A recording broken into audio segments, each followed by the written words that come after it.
দুইজন মন্ত্রী পেয়েছেন সিলেটবাসী। এ বিষয়ে প্রতিক্রিয়া জানতে চাই, সেখান থেকে যুক্ত হচ্ছেন সহকর্মী আজহারউদ্দিন শিমুল। শিমুল, শুনতে পাচ্ছেন নিশ্চয়ই?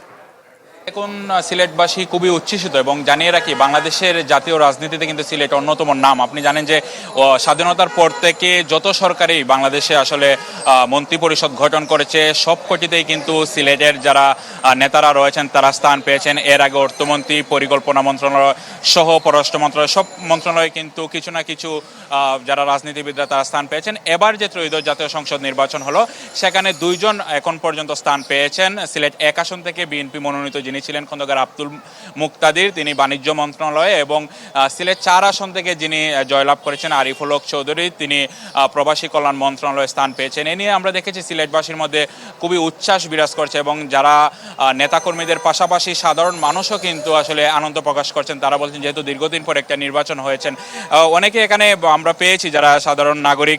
আমাদের সাথে এই মুহূর্তে রয়েছেন সাংবাদিক নেতা ইমজার, যিনি সাধারণ সম্পাদক। একটু জানতে চাইব যে যেহেতু অনেকদিন পর একটি নির্বাচন হলো, এখানে সিলেট থেকে দুজন মনোনীত হলেন, মন্ত্রিসভায় স্থান পেলেন, আপনাদের আসলে উচ্ছ্বাসটা কেমন, প্রত্যাশা কি থাকবে?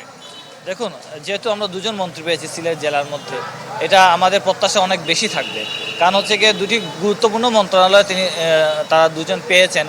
হ্যাঁ, যেটা হচ্ছে গিয়ে প্রবাসী অধ্যুষিত সিলেট নগরী এবং প্রবাসীদের জন্য কিছু কাজ করার জন্য কিন্তু আরিফুল হক চৌধুরী কিন্তু কাউন্সিলর থেকে কিন্তু মন্ত্রী হয়েছেন। হ্যাঁ, তো ওনার এক যে তৃণমূল থেকে এক রাজনীতি করে তিনি কাউন্সিলর ছিলেন এবং সিলেট সিটি কর্পোরেশনের কিন্তু তিনি 2 বার মেয়র ছিলেন। দুজন কম মনে হয় আপনার, মাত্র দুজন? না, আমার মনে হয় পরিমাণ মোটেও কম না। আমার মনে হয় ঠিকই আছে, হয়তো ভবিষ্যতে হয়তো বা আরও বাড়তে পারে। তবে আমার মনে হচ্ছে যে দুজন পেয়েছেন মন্ত্রিত্ব, তারা খুবই দক্ষ এবং তারা তাদের নিজের যে কাজের অভিজ্ঞতা সেটা সিলেটের জন্য কাজে লাগাতে পারবেন। ধন্যবাদ। আমরা আরেকজন পেয়েছি, নিশ্চয়ই জানেন যে দুজন স্থান পেয়েছেন।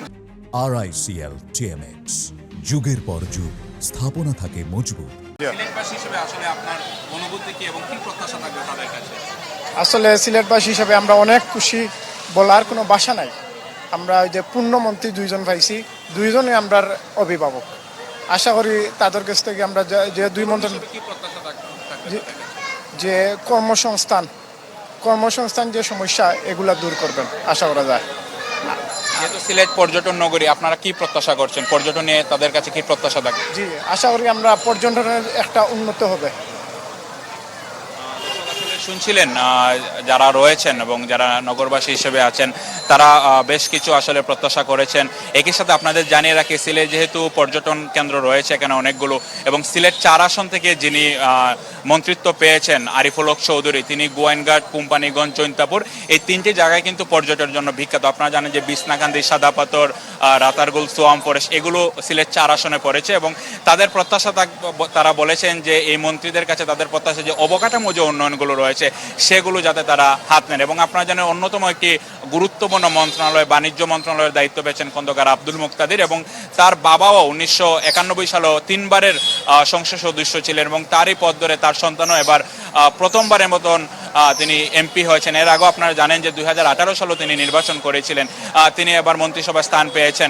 যদিও আমরা যারা মন্ত্রিসভায় স্থান পেয়েছেন তাদের বাসা সিলেটেই, পাশাপাশি 10 মিনিট দূরত্বে আমরা গিয়েছিলাম কিছুক্ষণ আগে, সেখানে আমরা কোনো নেতাকর্মীদের খুঁজে পাইনি এবং স্থানীয়রা জানিয়েছেন ঢাকায় যেহেতু পূর্ব থেকে কিছুটা অনুমান ছিল তারা মন্ত্রী হতে পারেন, নেতাকর্মীরাও সেখানে চলে গিয়েছেন।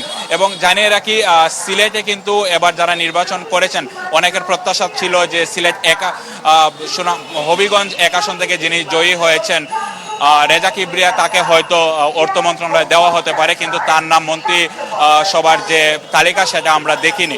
সব মিলে আসলে মানুষের প্রত্যাশা, আমরা কথা বলেছি তারা বলছেন যে হয়তো মন্ত্রিসভা যদি আকার বড় হয় সেখান থেকে সিলেট বিভাগের অন্যান্য নেতারা যারা পাশ করেছেন তাদের স্থানও হতে পারে। তো মিলা সব মিলিয়ে আমার কাছে এই ছিল সিলেট থেকে। জি শিমুল, ধন্যবাদ আপনাকে।